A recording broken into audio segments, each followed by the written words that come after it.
Goedenavond allemaal, welkom bij weer een nieuwe uitzending van het Alzheimer Café. Vanavond gaan we het hebben over ergotherapie en wat een ergotherapeut kan betekenen voor mensen met dementie en voor de mantelzorgers. En welke hulpmiddelen daar allemaal voor gebruikt kunnen worden. Dat komt ook allemaal aan bod. Te gast heb ik vandaag Elke Joosten en Irma Brouwer. Welkom allebei.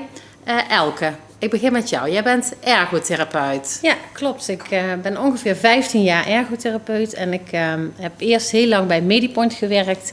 Bij de hulpmiddelen als adviseur. Voor rolstoelen en elektrische rolstoelen, alle soorten.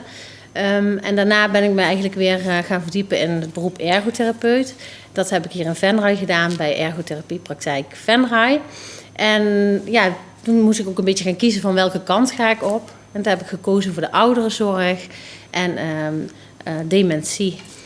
Daar heb ik me dus in gespecialiseerd. Daar heb ik echt wat opleidingen voor gedaan om daar wat meer kennis over te krijgen.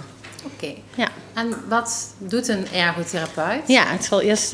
Ergotherapie is eigenlijk heel breed. Als er problemen zijn in het dagelijks leven, in de dagelijkse handelingen, dan komen wij vaak in beeld. En dat is heel divers, van wassen, aankleden, hobby's, op werk, werkgerelateerde problemen, daginvulling.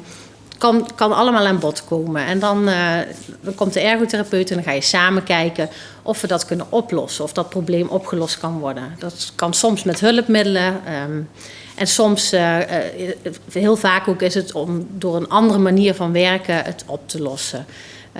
Dat zal ik misschien straks eventjes, als ik IDOMA uit ga leggen, wat beter aanhalen. Maar dan komt er een ergotherapeut in beeld, ja. En ben je er dan met name voor degene die dementie heeft? Of kan je ook wat betekenen voor de mantelzorgers? Ja, nou, als we echt over dementie hebben, dan daar heb ik een cursus voor gedaan. Die heet IDOMA. Dat is ergotherapie bij mensen met dementie en hun mantelzorgers. Omdat, eigenlijk dementie heb je niet alleen. Hè. Vaak is het, moet je met z'n allen klagen. Dus dat vindt de ergotherapie ook erg belangrijk om de mantelzorger er ook bij te betrekken. En die cursus heeft eigenlijk mij geleerd dat het belangrijk is om binnen te komen bij iemand. En dan eerst eens het levensverhaal te horen. Wat gebeurt er allemaal? Wat is er allemaal aan de hand? En dan ook nog een keertje apart met de mantelzorger te gaan zitten. Om daar een duidelijk beeld van te krijgen. En dan daarna met z'n allen om de tafel. En maar eens kijken van wat zijn belangrijke activiteiten voor diegene om weer te kunnen gaan uitvoeren. En hoe kan de mantelzorger daarin ondersteunen? Of bijvoorbeeld loopt de mantelzorger over en moeten we kijken hoe we dat kunnen ondersteunen. Dat dat wat makkelijker gaat. Nou, dat is dus eigenlijk, IDOMA, dat is eigenlijk een manier van werken als ergotherapeut. Om dat levensverhaal in kaart te brengen. Om ook goed te zien van wat zijn strategieën. Hè? Wat is iemand van vroeger uit gewend om met een probleem om te gaan.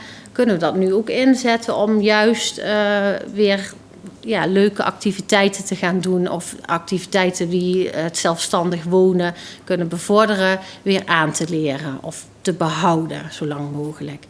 Dus dan bijvoorbeeld als iemand een nieuwe tv krijgt, dan is even welke stappen kunnen we gaan nemen.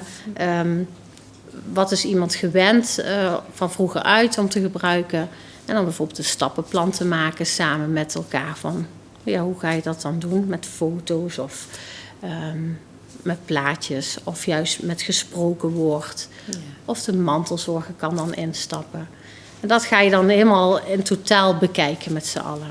Dus eigenlijk vooral gericht op het behoud zeg maar, van vaardigheden en zo lang mogelijk, zoveel mogelijk zelf kunnen blijven doen. Ja, zelfstandig blijven wonen inderdaad. Ja. Nu zei je net al, soms komen er ook hulpmiddelen bij kijken, zeg maar, of zijn daar handig voor. Ja. Toen keek je al naar Irma. Ja. Irma, welkom. Ja, dankjewel. Je bent hier namens Medipoint. Ja, dat klopt. Vertel eens. Ik wil eerst graag vertellen dat Elke en ik elkaar al heel lang kennen. Ook vanwege haar vak, ergotherapie. En vaak komt een ergotherapeut bij ons in de winkel. Vaak worden mensen gestuurd door de ergotherapeut van, er is een hulpmiddel nodig. In eerste instantie is het vaak het hulpmiddel voor het vallen te voorkomen en voor het makkelijker en wat veiliger te kunnen lopen. Dat is vaak een start. Zo komen mensen vaak binnen.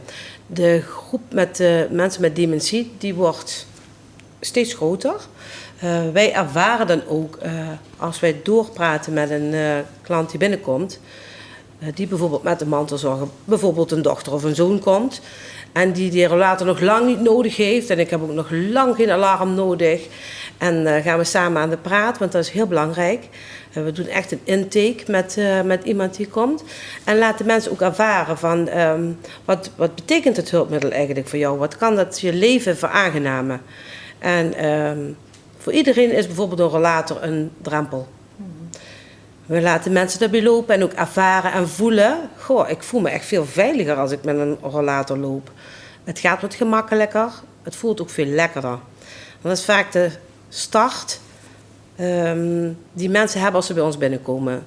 Dan komt ook heel vaak een heel verhaal naar boven toe, waardoor vaak een partner of een kind zegt, ja, ik zou het ook eigenlijk wel heel fijn vinden als we een vorm van alarm hebben. Als ik er even niet ben, of ik wil wel eens een boodschap gaan doen en ik ben dan bang dat er wat gebeurt. En is daar wat voor? Ja, natuurlijk, daar is wat voor tegenwoordig. Een alarm bedoel je? Ja, ja.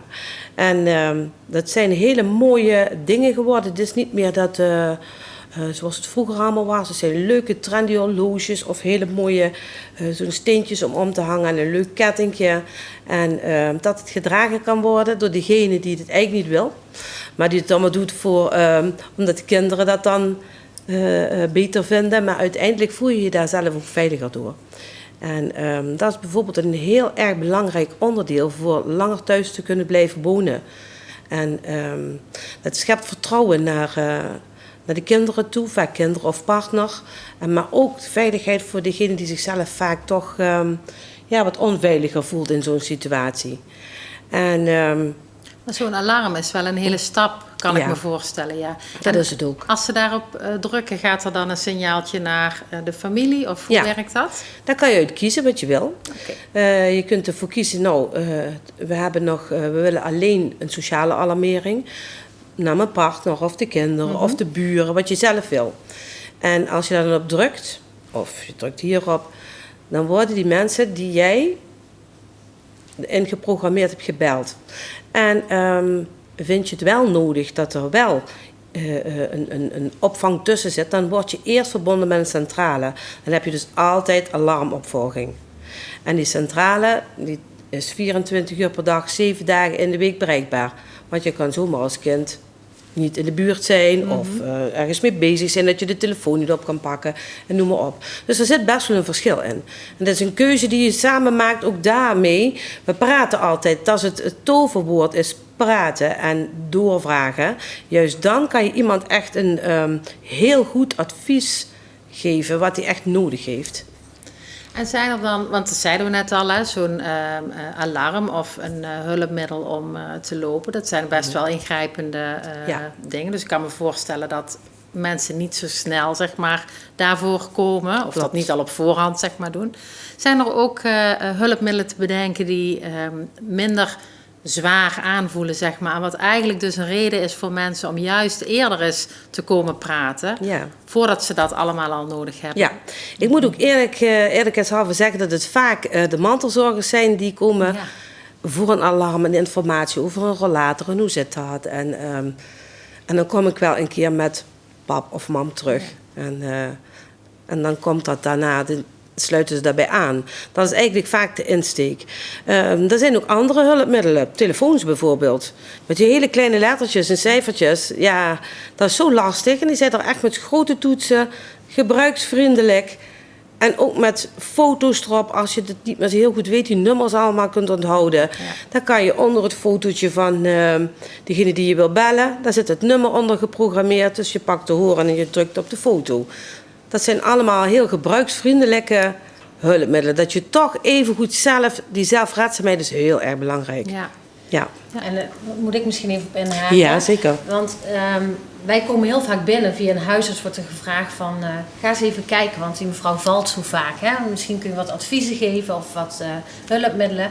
En dan komen we daar binnen en dan geven wij inderdaad adviezen over hulpmiddelen. En dat zijn dan hele makkelijke beugels of anti-slippen in de douche of een beugel in bed. En dan komen ze altijd in contact met Medipoint, omdat wij dat ook wel dan doorverwijzen naar Medipoint. En omdat we ook weten van, ze doen een intake, ze hebben een gesprek met deze personen en zij zoeken ook uit, zit er niet ook nog wat onder. Hè? Iets diepers achter. Ja. Of zo'n alarm bijvoorbeeld. Dan weten we dat het al op meerdere manieren binnenkomt bij iemand.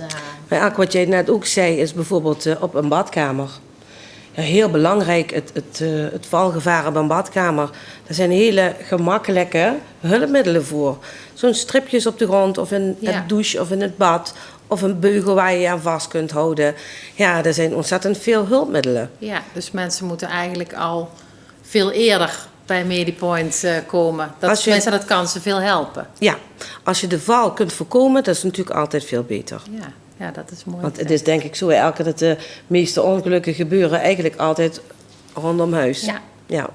En daar hebben jullie dan inderdaad een belangrijke rol in. Want jij bent wel wat eerder in het proces, als het goed is, al bij mensen binnen. Vaak wel. Ik zeg ook wel eens van, dan voel je ook of het pluis of niet pluis. Of er misschien toch in de hersenen wat anders is.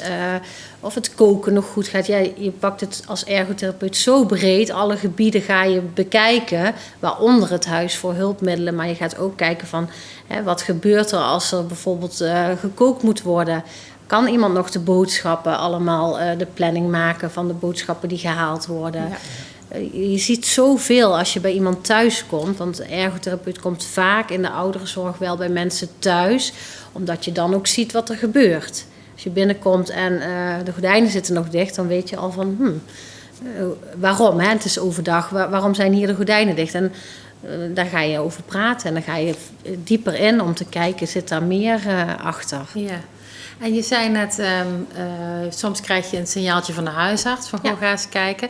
Is dat meestal de weg waarop je bij mensen terechtkomt of kan het ook op een andere manier? Ja, het kan op allerlei manieren inderdaad. De huisarts, we doen ook vaak met hulp bij dementie. De trajectbegeleiders hebben we vaak contact mee. Specialisten uit het ziekenhuis, die zwijgen het aan. Maar als iemand zelf denkt van, ik vind het wel heel handig of ik wil gewoon eens vooruit laten denken of ik wil eens gewoon kijken, kan een ergotherapeut iets voor me betekenen. Dan kunnen wij ook gewoon komen zonder verwijzing. Daar zijn we voor geschoold. En wij moeten het wel altijd bij de eigen huisarts melden dat we aanwezig zijn of dat we een hulpvraag opgepakt hebben. Zodat die dat weet. En moeten mensen dat dan allemaal zelf betalen? Of kan dat ook via de verzekering gaan? Nou, ergotherapie zit in de basisverzekering. Okay. Dus er wordt 10 uur op jaarbasis vergoed. En sommige aanvullende verzekeringen hebben wat meer ruimte. Wat aanvulling daarin. Alleen als het basisverzekering is, gaat het wel eerst van je eigen risico af. Dus als je nog eigen risico hebt, gaat daar eerst Ja, maar het is niet zo dat de kosten een extra drempel hoeven te zijn. En als mensen naar aanleiding van deze uitzending denken, nou, misschien is dat ook wel wat voor mij, kunnen ze gewoon contact opnemen. Ja, fijn. Okay. Ja. Hey, en dan zei je net al, de ergotherapeut is gericht bij mensen met dementie op het behoud van vaardigheden en zoveel mogelijk zelfstandigheid. Maar er zit ook ondersteuning van de mantelzorger bij. Ja. Kun je daar een voorbeeldje van geven? Waar kan ik dan aan denken? Je bedoelt dan wat de mantelzorger, wat ik voor de mantelzorger kan betekenen? Ja, wat doe je voor de mantelzorger? Ja, de mantelzorger, daar doe ik ook alleen een gesprek mee. Degene met dementie heb ik een apart gesprek mee om het levensverhaal een beetje te ervaren, te voelen. En ook met de mantelzorger, omdat hij ook een andere kant kan belichten en ook zijn eigen kant kan belichten. En daarin meestal vraag ik of ze een voorbeeld mee kunnen nemen van waar ze tegenaan lopen in het dagelijks leven, wat ze heel vervelend vinden en waar ze eigenlijk niet weten van hoe moet ik dat nou oplossen, of wat ze hebben opgelost en niet het resultaat had wat ze wilden. Nou, en dat voorbeeld, dus dat bespreken we dan samen. En dan ga ik kijken van, kan ik uitdagen om zelf na te denken, hoe kan ik dat op een andere manier doen? Omdat ik dan ook diegene met dementie ken en weet ook welke strategieën prettig zijn of goed werken voor diegene. Kan dat bijvoorbeeld ook bij de mantelzorger geleerd worden. Ja, dus dat zit hem dan bijvoorbeeld in hoe ga ik handiger met degene met dementie om. Ja. En dan is het voor allebei fijner. Ja, bijvoorbeeld met koken. Dan zegt iemand, het frustreert me zo, want het pakt iedere keer de verkeerde kruiden. Of, Nou, dan ga je samen bedenken van hoe kunnen we dat dan anders maken. Dat je iemand in zijn eigen waarde laat, maar dat het voor jou ook goed voelt dat je samen kookt. En dat het niet meer frustreert. Kun je daar dan iets op bedenken. En nou, dan kan iets met die kruiden gedaan worden. Bijvoorbeeld de kruiden klaarzetten. Of dat diegene de kruiden erop gaat doen en dat het niet meer besproken wordt. Er zijn van allerlei mogelijkheden om dat dan op te lossen, zal ik maar zeggen. Vergt wel veel creativiteit, denk ik. Ja, ergotherapeuten zijn ook, je moet een beetje improviseren vaak. En een beetje makkelijk los kunnen denken. En een mantelzorger, soms heb je ook nog dat mantelzorgers gewoon te weinig kennis hebben. Mm-hmm. En echt op zoek zijn naar kennis. Nou, daar kunnen wij dan ook een stapje in doen om daar uitleg over te geven. Daar hadden we het straks al even over, hè? Mantelzorger. Daar groei je ook maar zo in. Daar kies je niet voor vaak en dan krijg je ook geen gebruiksaanwijzing bij. Nee. Hè? Ja. En het is zo belangrijk dat een mantelzorger ook gewoon zijn eigen dingen kan blijven doen. Mm-hmm. En ook waardevolle activiteiten kan behouden. Omdat het vaak ook weer een beetje energie geeft om wat makkelijker weer met de situatie om te kunnen gaan. Dat het niet frustreert. Ja.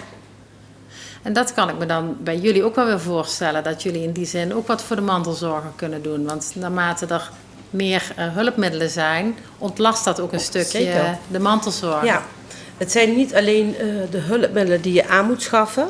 Maar er is een heel breed scala aan hulpmiddelen die in de uitleen zitten. En die kosteloos zijn. Van die kosteloze uitleen mag iedereen gebruik van maken. Oké. Ja.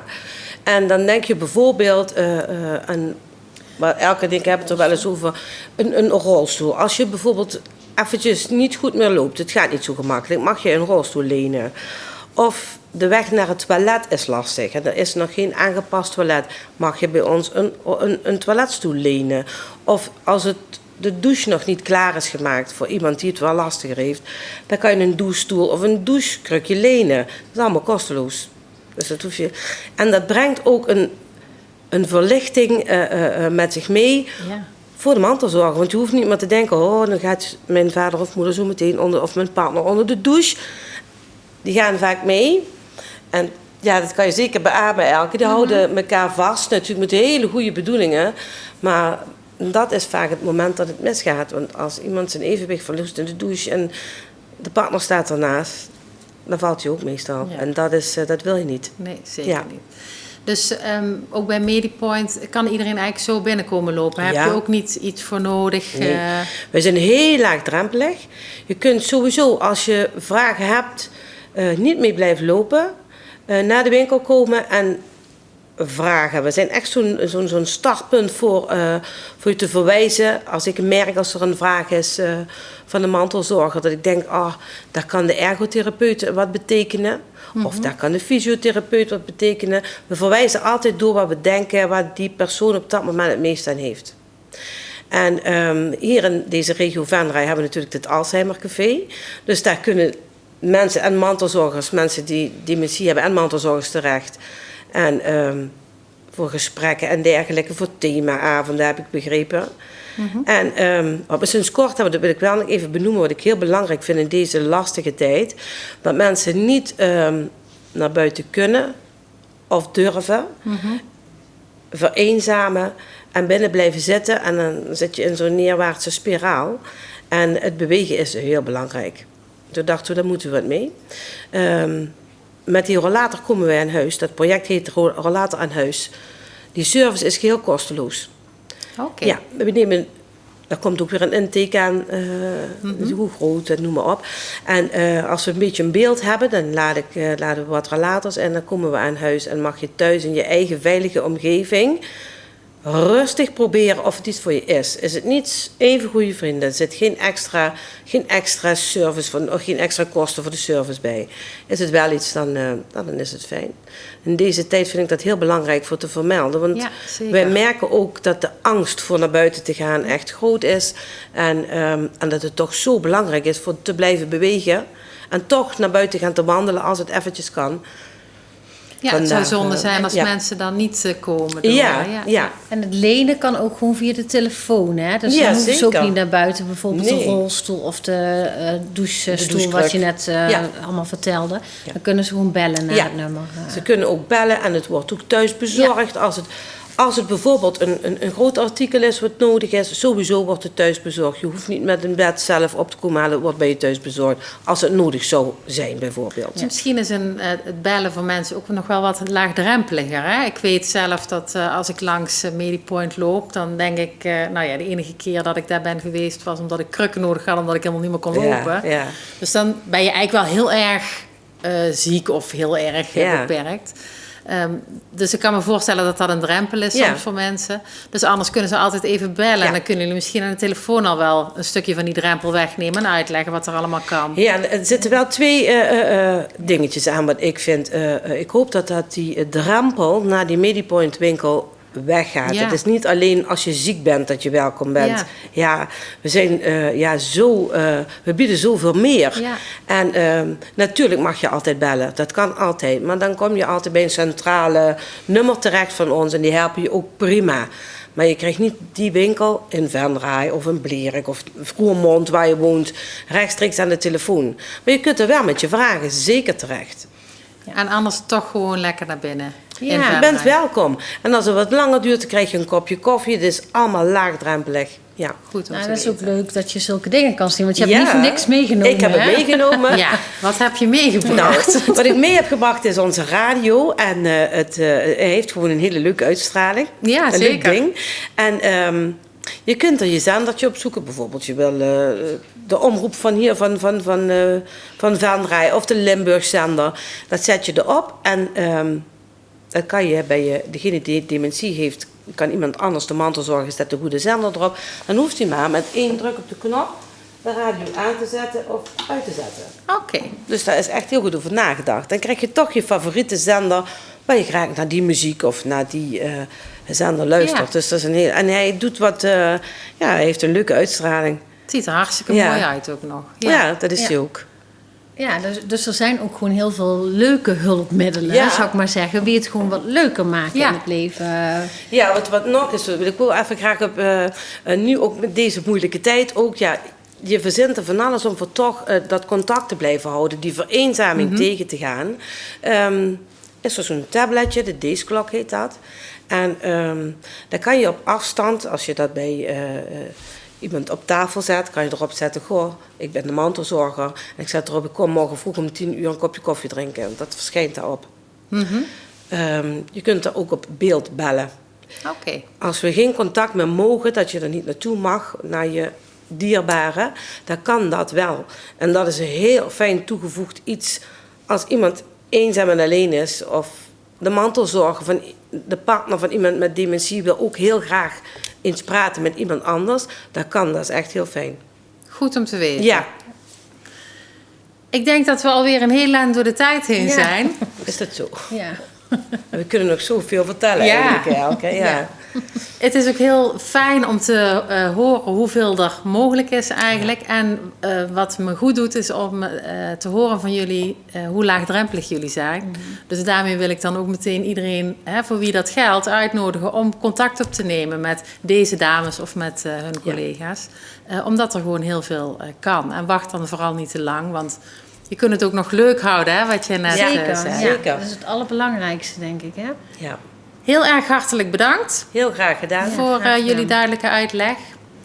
Volgende maand hebben we weer een hele interessante uitzending. En dan gaan we het hebben over hoe bepaalde hulpverleners omgaan met mensen met dementie. En wat we daarvan kunnen leren. Denk dan bijvoorbeeld aan de tandarts en handelingen die daar verricht moeten worden.